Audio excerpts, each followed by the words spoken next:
A very good evening to all our viewers, and welcome to Tuesday's edition of the Evening Review.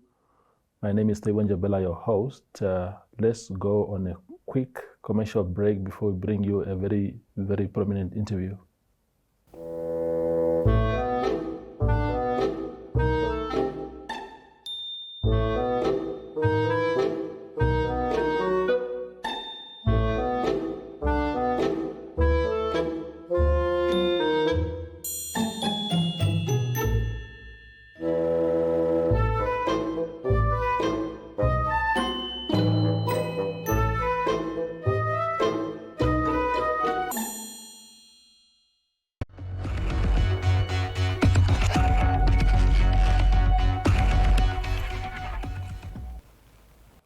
Tonight on the show, we are privileged for having, as a matter of fact, tonight we are going international, and we are having on set Bishop Joshua Maponga, Maponga J as he likes to be called. He's a prominent motivational speaker, social entrepreneur, and musician also from Zimbabwe. A lot of you, my viewers, I know you know of the man.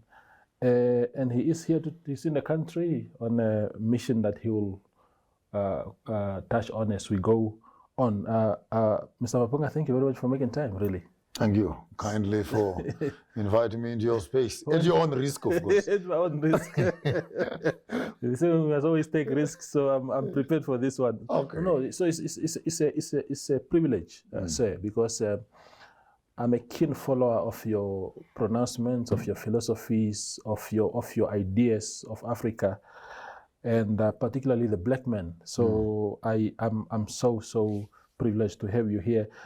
Maybe just to start with, Poya Media, which is a local media communications company, is hosting Farmers of Thought. Which are you are the CEO of Farmers of Thought. If you can expand on that, on your mission here as far as Farmers of Thought is concerned. Firstly, I want to appreciate the Namibian community. Yes. At home and abroad. I even got a call from an army general in Japan, who says, "You are here, you're going to my home country, go and greet them there." Okay. But firstly, what we see here is an integration of businesses. Yes. Where I've been living in South Africa for more than 30 years plus. I'm originally from Zimbabwe. And for me to choose a company in Namibia to actually run my PR stuff because of their professionalism. And they say, can you take this concept into a regional space? So initially, Farmers of Thought is about growing your brand, while I'm also growing my brand. I cannot afford the Faucis and etc. of Europe and the Mackenzies of America to carry my product. But if we can begin to feed into each other as local companies, we may find that the synergy and the symbiosis of movement of business within ourselves, we can begin to do Poya Media business in Zimbabwe. I can bring my business to Namibia, and this same company, Poya, will be able to take us to Botswana, to South Africa, to Zimbabwe, to Ghana, to Egypt, and to Germany, and we'll come back. So firstly, it's just the integration of Africans beginning to do business with each other. But as for the mission for coming here, it is to begin a conversation, a storytelling. Not just storytelling as of sitting under the moon and stars in the evenings, sitting around a fire and telling a story. Now, the different ways of telling stories these days, through social media, through TV and radio. So we come here to plant the Farmers of Thought concept, where every African child must begin to straighten up their backs and say, why am I here? How am I here? What is it that I have in my hands? If you suppose call me in my preaching days, I would have taken it to Moses when the Lord asked him, what is it that you have in your hand? And Moses said, I only just have but a stick. And the Lord says to him, that's sufficient. You put your stick down, take it up, you know the story. But by the time the Israelites are out of bondage, that small little piece of wood was actually the potential and the capacity of a military. So therefore, small things become big things when they are placed in big hands. Therefore, the estate of the mind, which is the thinking process, the estate of reproduction, and the estate of the land. And how does an African child with a contaminated estate of the mind manage the middle estate and produce the lower estate? It is therefore dangerous to give the African land when he does not own the land above his ears. So the farmers of thought, therefore, has to come back to the African child and introduce the African child to the wealth that we have, intellectual wealth, reproductive wealth, and earth wealth. And how does every African child put their hands on those three estates and champion a new cause for the African people? We cannot be thinking like whites and hoping that we can solve black problems. We need a new software altogether. Because as long as we are using this colonial software, we'll be making money in Africa and spending it on European things, while our own villages and communities are still languishing in poverty. That is what I call the degradation of a society. No, wonderful. So farmers of thought is what? Is there a concept? Is it an institution? If you can reflect on it a little bit. It's a fluid institution, which it started off on a social media space, where I wanted to start off social conversations, because then I had an option of either building a building and putting students who can come sit and write exams. And I discovered maybe that would take me longer to achieve the mission. How about all the students and graduates that are out there who are just looking for a platform where we can argue alternative concepts of political governance, medical, interventions, pharmaceutical issues, fashion issues, religious conversations. So we have actually 7 streams, and some people might think that I'm as chaotic and confused. But if you look very carefully in my writings, there are only 7 subjects that I constantly swing into, from fashion to entertainment, to education, to spirituality, to governance, to environmental issues, and I go back again, and I go back again. It's almost like a wiper in front of a car, and slowly trying to clean up the screen so that the African child, while driving in these muddy waters of globalization, we can be able to look at it clearly. Because I think many of our governments, if we're not careful, we are driving to doom, because we cannot even see where we're going. I hear some leaders talking about globalization, globalization. I asked them one question, which they've never answered me. What will the African be in that global village? Question number 2, who will be the chief in that global village? 3, you and your people. What is your contribution into the global village? And to find, no, it's a beautiful statement to say that you are heading for globalization. Are you aware that your children are going to be in test tubes? Are you aware that you're going to become mechanicals and your countries are going to be surrogate economies of those that, are you aware that they're actually planning to disappear somewhere else and reduce some population on Earth? Are you aware that you are not human beings? You are centers of resources. And to have leadership that is not fully looking at the global monsters and their appetite for African resources without respecting the owners of the resources, that worries me. Indeed. So I spoke on Africa Day last week. I said on social media that, because we talk about the liberation of Africa, and you just referred to something now about having some new software. And it ties in with what I was saying, that we need to liberate the mind also. It's not just political freedom in Namibia from colonial South Africa, but that we also liberate the mind so that we also understand the duties of leadership. That you are not just a leader to be worshipped, Honorable Honorable Joshua or Honorable Toivo, but to really understand the concept of servitude. That for me itself is also an indicator of a liberated mind. Do you share the same? The liberation of the mind, I must say, we fall into the trap of using popular sentiments, but poor theology or poor application. Because liberation of the mind, it's such a huge concept on its own that challenges education head on, that challenges governance head on, that challenges pharmaceuticals, fashion, entertainment, and our view of our own environment, and better still, our spirituality and our culture. So when you are saying liberating the mind, it sounds very nice. We liberate the mind. The question is how? We thought by fighting the war that we'll be able to liberate the mind. Because it means that therefore we have instruments of power to design our own curriculums, to design our own medicines, to design our own buildings, and design our own businesses. The shock of our lives is that we came into political office with the political slogans, but when we found what we found in those offices was a cluster of rules and regulations. For you to be a doctor, these are the rules. For you to own land, these are the rules. For you to practice medicine in the country, these are the rules. For you to run a country, this is the constitution. And therefore you take a whole leader who is coming with all the zeal of, I'm going to change the country, and you drop him in a bucket of frozen water. And all of a sudden, they find themselves as a custodian of a list of legislative frameworks from which they cannot liberate themselves. To which I say, the political excitement did not come with the psychological preparation of a transformative African governance system that would therefore say no to Roman Dutch law. We're not Romans and we're not Dutch. Why are we still being ruled by London? Why are we being ruled by the Dutch? We say no to this method of medicine.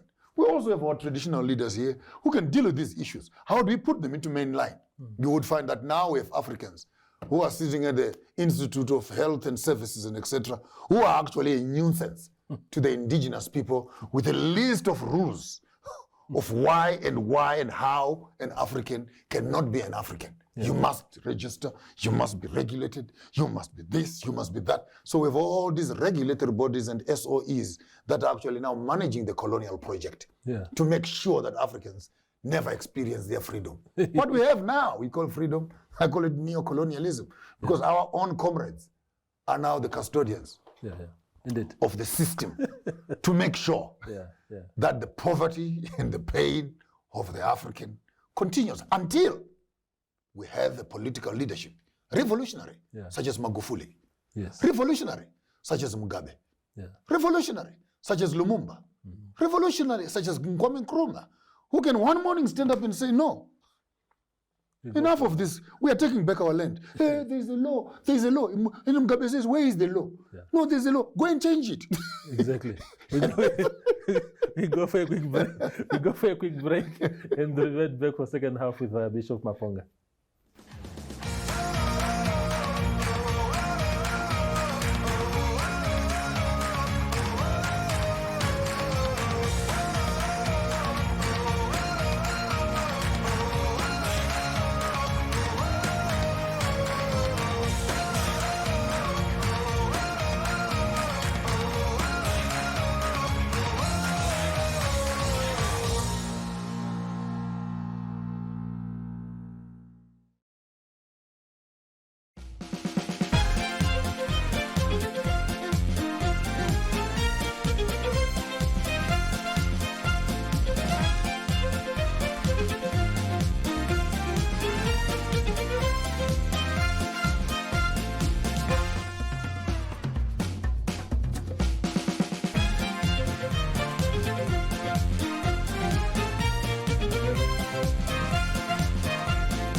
We continue our conversation with Maponga J, the philosopher. Now, you were getting my viewers very, very excited about what you were getting into now, the space, which is Africa being stagnant. I mean, you spoke about Kwame Nkrumah, his country got liberated in 1957, if I'm not mistaken. That's a long time ago. But you look at Ghana, you look at, of course, there are pockets of things that you say, okay, this is good. But generally, we are still so backward in so many things. What is the problem? You cannot fit a round pole into a square hole. And I think what we are trying to do, the best illustration I can give you, let me dig over into my theological space. Yes, please. When David hears that there's a war, and he carries his brothers some food, and he gets there, and then he hears an uncircumcised Gentile swearing and cursing on the side of the mountain. And he says, no, I'm going to deal with that fella. Of course, you know the story well. So no, if finally they said, no, you can go, but you can't go like this.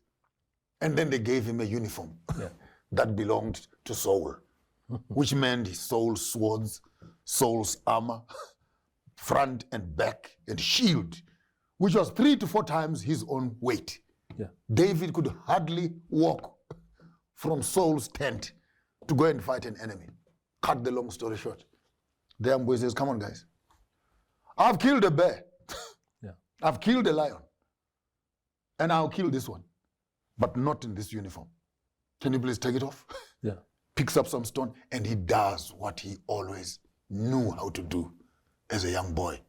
The rest of the story becomes a celebration of how a primitive, uneducated, uncivilized, I'm using those words with the 2 meaning, both then and for the African. Primitive, uncivilized, uneducated, untrained, and this, too young, too everything. Yeah. And yet he dug into his own experience of what he knew worked in the jungles of his life in the past. And he faces the problems of the future. And he knocks that giant on his head to cut off his head with his own sword. The whole country celebrates. What am I saying? Until Africans learn, you can't fight this giant in borrowed clothes. You cannot challenge this Goliath when you are borrowing swords from him, armors from him. The whole idea of Africans, I pity us. We're an endangered species. If I look another 10, 15, 30, 50 years from now, we will remain as Africans in skin. But in terms of our brains and our minds, we'll have been so twisted. Yeah. We'll be lucky if we still be able to dream in our traditional languages. Yeah, yeah. So the problem is we have not used indigenous systems to challenge the Western systems. Here's the Great Zimbabwe. Here are the pyramids of Giza. Here are the old women who are able to deliver our children without even cutting a piece of flesh out of them. Here is the way in which we used to mine our own minerals. Here is the way we used to navigate these deserts and never get lost in them. Here is the way of doing animal husbandry and agriculture and etc. Indigenous ways.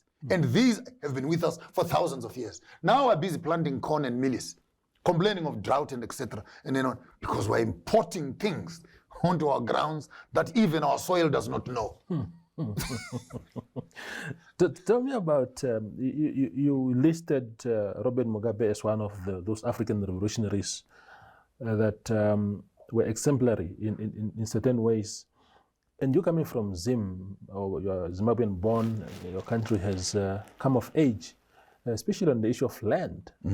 You spoke about how people are saying, but you know, you can't touch the land. There are laws that protect the status quo. You're starting trouble there. You're starting trouble because you cannot tell me about land and then you put law in the same sentence. Yeah, it's a conflict, because then if land was taken without law, why must it be taken back with law?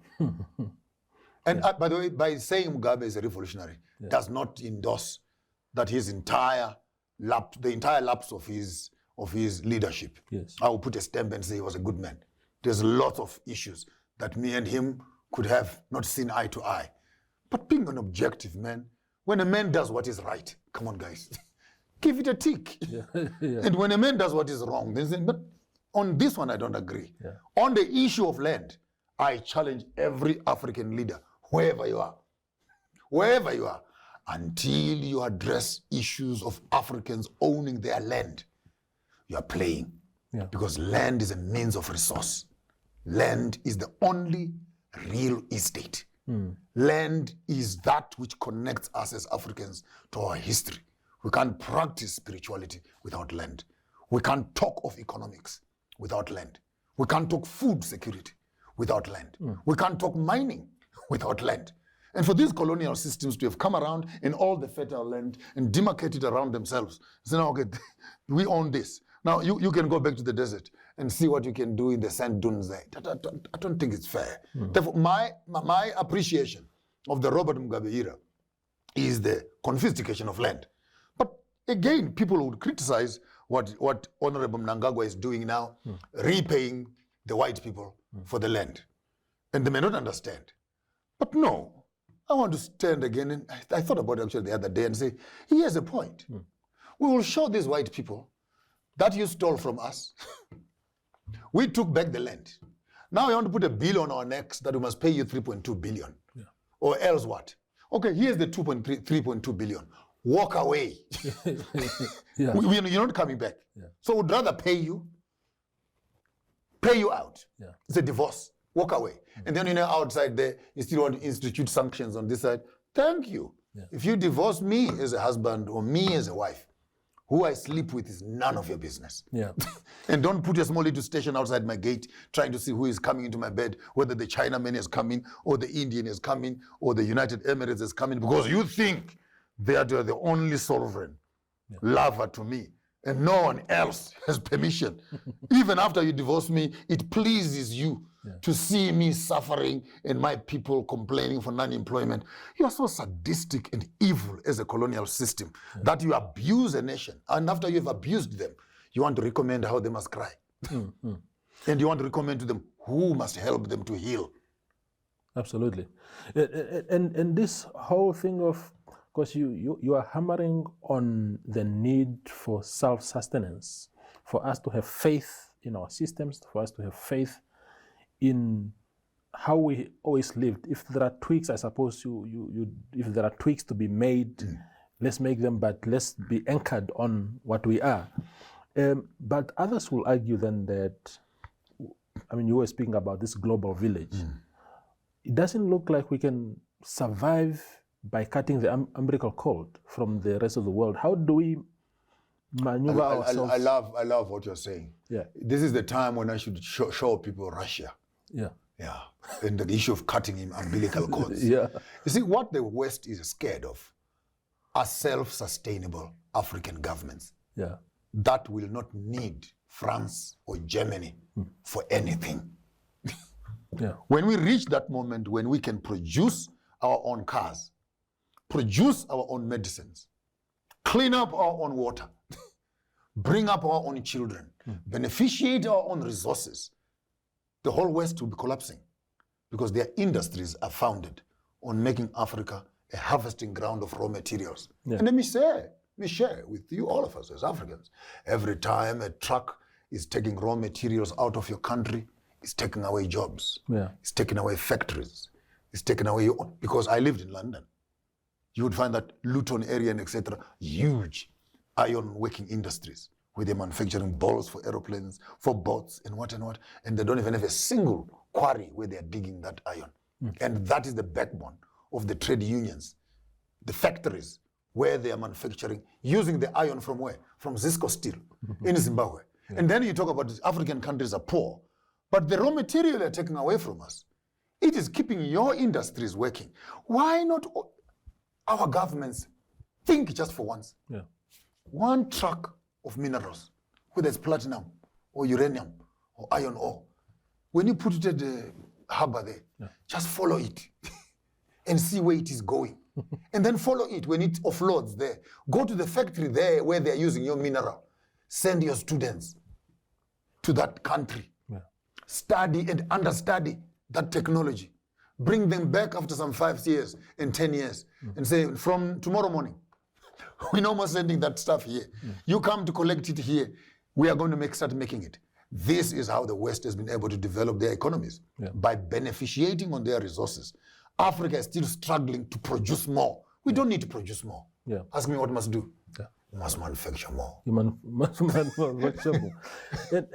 And how about developing, how about codependence in Africa? Where, I mean, how is it possible that a neighboring country like Zimbabwe, that is never, that is not at fault against any of its neighbors, all the punishment that are piled on it are coming from elsewhere, overseas, but somehow we can't even be of sustenance to each other. To each other. When brothers fight, the famous proverb, and they fight to death, guess who inherits the estate? It is the foreigner. And I think this is where farmers of thought comes in. That we're here to begin to say to the African child, stop fighting each other. Stop fighting political issues for the politics of politics, or for the religion of religion. And we call each other names and we quarrel and we fight over each other. We have a bigger problem from the global space. And the global economy, understand it well, they want to control African economy. Politics is a playfield of weak people. The strong people have money. And when you have money, politics becomes prostitution because you can buy a politician. Money pays for bills. Are you following what I'm saying? Yes. And until Namibians own their own economy, they cannot influence their own politics. Because as long as you are depending on donor money and foreign people to walk into your economy through NGOs, blah, blah, blah, human rights activists, blah, blah, blah, human rights watchdogs, blah, blah, blah, election this, and they're all around your parliament. Yeah. Have you ever been invited by America to come and supervise their elections there? When last did you go to Germany to supervise their elections? What makes them think? What audacity? Yeah. That after all these years of colonialism, you still want to come around and supervise and see how are we handling this democracy. And I've said this to the discomfort of many people. If democracy was the best way of governance, and you as a white man knew that Africa needed democracy, why did we fight for it? Yeah. Were you not supposed to donate it to us? To come through the barrel of the gun. So we fought for it. Yeah. And after we fought for it, now you come around to write us rules, how to manage it. Mm-hmm. And I think this is, for me, this is the chaos of being brainwashed in social mainstream media, where you are made to think that there's democracy. There's no democracy without freedom. Yeah. There's no freedom without self-determination. There is no fairness in democracy in terms of African culture. Yeah. Because democracy comes with religion, comes with politics, and those two monsters don't respect local culture. Yeah. Yeah. So how do we constantly say we're living in a free country, but yet the Himba people are not free? You are right now as an independent government, slowly and constantly push them out of existence because you want them to be civilized. You want to vaccinate their children. Their women must be this, their husbands must be. So here we are as a democratic government, but we are a frustration to a local community, the Bushmen, who are walking freely between Botswana and Namibia. Now there's a big fence and men walking with guns, fellow black men, hunting fellow black men. Because they cannot live their lives. They must conform their lives to the life of the colonialist that was here. This is, for me, this is the chaotic part of our African governments, when we lack to appreciate that we come into power not to enforce the rules of colonial men. We come into power to preserve our own people and preserve our own culture, preserve our dignity, and per se, learn from them and see what technologies are the Himba women bringing with their steaming stories and keeping their bodies healthy without bathing. What science is there? Can we take to the hospitals?